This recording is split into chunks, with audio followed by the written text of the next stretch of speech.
नमस्कार, स्वागत है आप सभी का आपके अपने YouTube चैनल कृष्णाचंद में। आज हम पढ़ेंगे बहमनी साम्राज्य के बारे में। पिछले वीडियो में हमने एक स्वतंत्र साम्राज्य विजयनगर साम्राज्य के बारे में अध्ययन किया था, तो आज हम बहमनी साम्राज्य के बारे में पढ़ेंगे। पिछले वीडियो में हमने बताया था कि मोहम्मद बिन तुगलक के समय में दक्षिण भारत में दो नए साम्राज्य, विजयनगर साम्राज्य जो एक हिंदू साम्राज्य था और एक बहमनी साम्राज्य जो एक मुस्लिम साम्राज्य था, इनका उदय होता है। और इन दोनों के बीच में कृष्णा नदी एवं तुंगभद्रा नदी के बीच में जो रायचूर दोआब का क्षेत्र है, उसके लिए अक्सर युद्ध होता रहता था और ये दोनों साम्राज्य अपना अपना साम्राज्य का विस्तार करना चाहते थे, तो इस वजह से भी इन दोनों साम्राज्यों में अक्सर युद्ध होते रहते थे। अब देखते हैं बहमनी साम्राज्य के बारे में। तो आज हम पहले इसे डिटेल में अध्ययन करेंगे और फिर इसके बाद कुछ प्रीवियस ईयर प्रश्नों को भी पढ़ेंगे। तो आप इससे पहले अध्ययन करने के बाद प्रीवियस ईयर प्रश्नों को जरूर अटेम्प्ट कीजिएगा। तो देखते हैं बहमनी साम्राज्य के बारे में।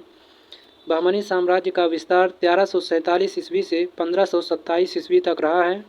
बहमनी सल्तनत दक्कन का एक इस्लामी राज्य था।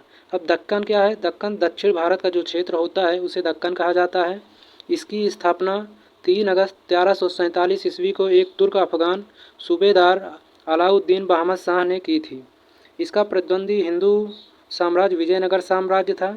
बाद में इस साम्राज्य का विघटन हो जाता है, जिसके फलस्वरूप गोलकुंडा, बीजापुर, बीदर, बरार और अहमदनगर के राज्यों का उदय हुआ। इन पांचों को सम्मिलित रूप से दक्कन सल्तनत कहा जाता था। अब देखते हैं इसका जो पहला शासक होता है अलाउद्दीन बहमद शाह। इसका शासनकाल रहा है 1347 ईस्वी से 1358 ईस्वी तक। मोहम्मद बिन तुगलक के शासनकाल में 1347 ईस्वी में अलाउद्दीन हसन बहमद शाह ने बहमनी राज्य की स्थापना की। इसका यह वास्तविक नाम नहीं था, इसने यह उपाधि धारण कर रखी थी। इसका मूल नाम जफर खां था और इसे हसन गंगू भी कहते थे। तो परीक्षाओं में जब प्रश्न पूछा जाता है तो उसमें ऑप्शन में या तो हसन गंगू आता है या तो फिर जफर खां। अलाउद्दीन हसन बहमद शाह ज़्यादा नहीं आता है। इसने अपनी राजधानी गुलबर्गा को बनाया और इसका नाम एहसानाबाद रखा। इसकी राजभाषा मराठी थी। अपने साम्राज्य के शासन के लिए उसने इसे 4 प्रांतों में विभाजित कर दिया: गुलबर्गा, दौलताबाद, बरार और बीदर। और यहाँ पर उसने अपने किया जिससे वह अच्छी तरह से शासन कर सके। इसकी मृत्यु 11 फरवरी 1358 ईस्वी को हो जाती है।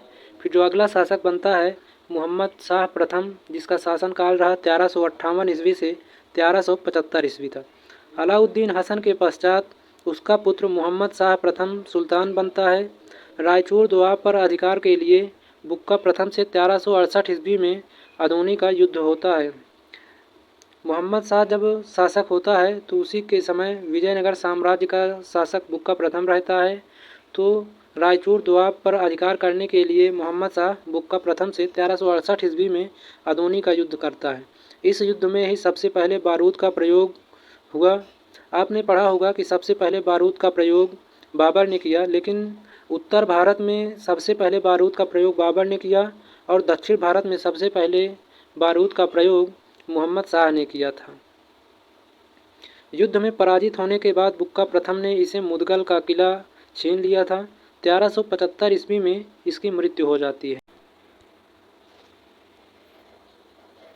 मोहम्मद शाह प्रथम की मृत्यु के बाद अगले 2 शासक बनते हैं अलाउद्दीन मुजाहिद शाह, जिसका शासनकाल 1375 से 78 ईस्वी तक रहा है, और दूसरा होता है दाऊद प्रथम, जिसका 1378 ईस्वी में जो शासक बनता है। मोहम्मद शाह की मृत्यु के बाद उसका पुत्र मुजाहिद शाह शासक बना। उसने भी विजयनगर पर 2 बार आक्रमण किया, परंतु उल्लेखनीय सफलता नहीं मिली। उसने मध्य एशिया से आने वाले विदेशी अमीरों को उच्च पदों पर नियुक्त करने की नीति अपनाकर अपने अमीरों को रुष्ट कर दिया। परिणाम यह निकला कि उन्होंने षड्यंत्र रचकर 1378 ईस्वी में उसकी हत्या कर दी और उसके चचेरे भाई दाऊद को सुल्तान बना दिया गया, परंतु वह भी अधिक दिनों तक सिंहासन का सुख नहीं उठा पाया। मुजाहिद शाह की एक बहन ने षड्यंत्र रचकर उसकी भी हत्या करवा देती है। अब इसके बाद अगला शासक बनता है मोहम्मद शाह द्वितीय, जिसका शासनकाल 1378 ईस्वी से 97 ईस्वी तक होता है। मुजाहिद द्वितीय को मोहम्मद शाह द्वितीय भी कहा जाता है। बहमनी राज्य के सिंहासन पर उस जैसा शांतिप्रिय और विद्वानुरागी सुल्तान कभी नहीं बैठा। इसने जन कल्याण के लिए बहुत से काम किए। इसने विजयनगर राज्य के साथ भी मैत्रीपूर्ण संबंध रखे और 1397 ईस्वी में इसकी मृत्यु हो जाती है। अब अगला शासक बनता है ताजुद्दीन फिरोज, जिसका शासनकाल 1397 ईस्वी से 1422 ईस्वी तक होता है। यह बहमनी वंश के सर्वाधिक विद्वान सुल्तानों में से एक था। यह विभिन्न भाषाओं का ज्ञानी था। फरिश्ता के अनुसार फिरोज फारसी, अरबी, तुर्की के अतिरिक्त तेलुगु, कन्नड़ और मराठी भाषा का भी ज्ञाता था। भीमा नदी के तट पर फिरोजाबाद की स्थापना ताजुद्दीन फिरोज ने की थी। तो यह प्रश्न परीक्षाओं में पूछ लिया जाता है कि फिरोजाबाद की स्थापना किसने की थी, तो इसका उत्तर होगा ताजुद्दीन फिरोज। तो इस प्रश्न को आप याद रखिएगा। फिरोज खगोलकी को प्रोत्साहन देता था और इसने दौलताबाद के पास एक वेधशाला भी बनवाई थी। इसने देवराय प्रथम से 2 बार युद्ध किया और उसे पराजित करके उसकी पुत्री से विवाह कर लिया। अब उसके बाद अगला शासक बनता है शिहाबुद्दीन अहमद प्रथम। इसका शासनकाल रहता है 1422 ईस्वी से 1436 ईस्वी तक। शिहाबुद्दीन अहमद प्रथम ने अपनी राजधानी गुलबर्गा से हटाकर बीदर में स्थापित की। अभी हमने पीछे देखा कि जितने भी शासक हुए उन्होंने सभी ने अपनी राजधानी गुलबर्गा को बनाए रखा, लेकिन शिहाबुद्दीन अहमद प्रथम ने अपनी राजधानी गुलबर्गा से हटाकर बीदर में स्थापित कर दी। इसने बीदर का नया नाम मुहम्मदाबाद रखा। शिहाबुद्दीन अहमद को अन्य अहमद शाह अवली या संत अहमद नाम से भी जाना जाता था। इसका शासन धर्म न्याय एवं के लिए प्रसिद्ध था, इसलिए इसे संत अहमद के नाम से जाना जाता था। शिहाबुद्दीन अहमद प्रथम की मृत्यु के बाद अगले शासक बनते हैं अहमद शाह द्वितीय, अलाउद्दीन हुमायूं और निजामुद्दीन अहमद शाह। ये लोग इतने प्रभावी शासक नहीं होते हैं। तो देखते हैं अगले शासक के बारे में।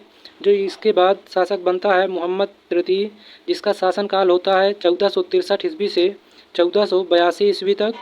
राज्यारोहण के समय मोहम्मद तृतीय की आयु केवल 9 वर्ष थी। मोहम्मद तृतीय के शासनकाल में ख्वाजा जहां की उपाधि से महमूद गवा को प्रधानमंत्री नियुक्त किया गया। महमूद गवा ईरानी व्यापारी था। महमूद गवा ने बहमनी साम्राज्य का विस्तार किया।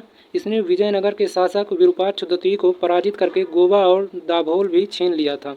महमूद गवा ने बीदर में एक महाविद्यालय की स्थापना करवाई। इसमें 1000 अध्यापक और विद्यार्थी रह सकते थे और 1482 ईस्वी में मोहम्मद तृतीय ने महमूद गवा को मृत्युदंड दे दिया। वह उसके जो और षड्यंत्र रचकर महमूद गवा को मृत्युदंड दिलवा दिया, क्योंकि वो नहीं चाहते थे कि वह मोहम्मद तृतीय के इतना नज़दीकी बने। अब देखते हैं आगे।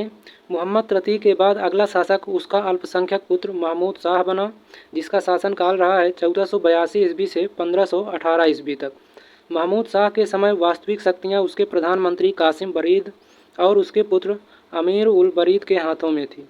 अब इसके बाद अगला शासक बनता है कलीमुल्लाह, जिसका शासनकाल 1518 ईस्वी से 1527 ईस्वी तक रहा। कलीमुल्लाह बहमनी वंश का अंतिम शासक था। इसके मृत्यु के समय बहमनी राज्य 5 स्वतंत्र राज्यों में बंट गया था। इसे हमने पीछे भी आपको बताया है। अब देखते हैं बहमनी साम्राज्य। इन स्वतंत्र राज्यों से संबंधित विवरण इस प्रकार हैं। बरार इमाद शाही वंश फतेह उल्लाह इमाद ने इसकी स्थापना की और बीजापुर में आदिल शाही वंश की स्थापना यूसुफ आदिल खान ने की थी।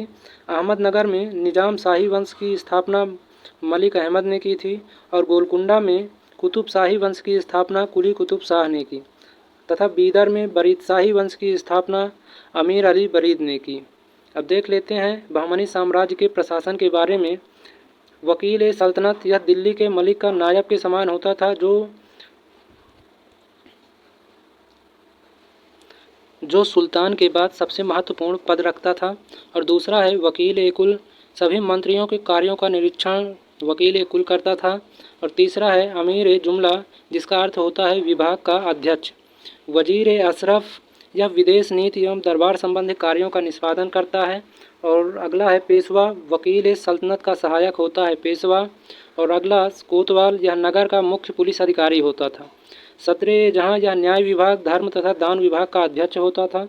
सुल्तान के महल तथा दरबार की सुरक्षा के लिए विशेष अंगरक्षक सैनिक दल था, जिसे शाख ए खेल कहा जाता था। यह 4 भागों में विभाजित थे, जिसके मुख्य अधिकारी सर ए नौबत होता था। अब देखते हैं प्रीवियस ईयर प्रश्नों को। तो देखते हैं पहला प्रश्न, बहमनी राज्य की स्थापना किसने की थी? तो इसका सही उत्तर होगा ऑप्शन ए, हसन गंगू ने बहमनी साम्राज्य की स्थापना की थी, जो दक्षिण भारत में स्थापित मुस्लिम साम्राज्य था। हसन गंगू ने कौन सी उपाधि धारण की थी? तो इसका सही उत्तर है अलाउद्दीन बहमद शाह की। अगला प्रश्न, बहमनी राज्य की स्थापना कब हुई थी? तो इसका सही उत्तर होगा 1347 में बहमनी राज्य की स्थापना हुई थी। अगला प्रश्न देखते हैं, बहमनी राज्य का अंतिम शासक कौन बनता है? तो इसका सही उत्तर होगा कलीमुल्लाह, जो बहमनी राज्य का अंतिम शासक था। अगला प्रश्न है, इतिहास में अहमद शाह वली या संत अहमद का उल्लेख किस शासक के लिए मिलता है? तो इसका सही उत्तर होगा शिहाबुद्दीन अहमद प्रथम के लिए। अगला प्रश्न है, अहमद शाह ने बीदर का नया नाम क्या रखा था? तो इसका सही उत्तर है ऑप्शन ए मोहम्मदाबाद। अहमद शाह ने बीदर का नया नाम मोहम्मदाबाद रखा था। अगला प्रश्न है, अहमद शाह ने गुलबर्गा के पश्चात किसे अपनी राजधानी बनाया? तो इसका सही उत्तर होगा ऑप्शन बी बीदर को। अहमद शाह ने गुलबर्गा के बाद बीदर को अपनी राजधानी बनाया, जबकि इसके पहले के सभी शासक गुलबर्गा को अपनी राजधानी बनाए थे। अगला प्रश्न है, किसके शासनकाल में बहमनी राज्य 5 स्वतंत्र राज्यों में बंट गया? सही उत्तर है ऑप्शन बी कलीमुल्लाह के शासनकाल में। अगला प्रश्न है, बहमनी राज्य की राज्य भाषा क्या थी? तो इसका सही उत्तर हो जाएगा ऑप्शन सी मराठी। अगला प्रश्न देखते हैं, अहमदनगर की स्थापना किसने की? सही उत्तर होगा ऑप्शन बी मलिक अहमद ने। किसके शासनकाल में सर्वप्रथम बारूद का प्रयोग किया गया था? तो इसका सही उत्तर हो जाएगा ऑप्शन सी मोहम्मद शाह प्रथम के समय में। अगर पूछता है कि उत्तर भारत में सर्वप्रथम बारूद का प्रयोग किसने किया था, तो उसमें सही उत्तर होगा बाबर। लेकिन अगर पूछा जाए कि दक्षिण भारत में सर्वप्रथम बारूद का प्रयोग किसने किया, तो इसका सही उत्तर होगा मोहम्मद शाह प्रथम। अगला प्रश्न है, गोलकुंडा की स्थापना किसने की? तो इसका सही उत्तर होगा कुली कुतुब शाह। तो दोस्तों, आज की वीडियो में बस इतना ही। मिलते हैं अगली वीडियो में एक नए टॉपिक के साथ। जय हिंद।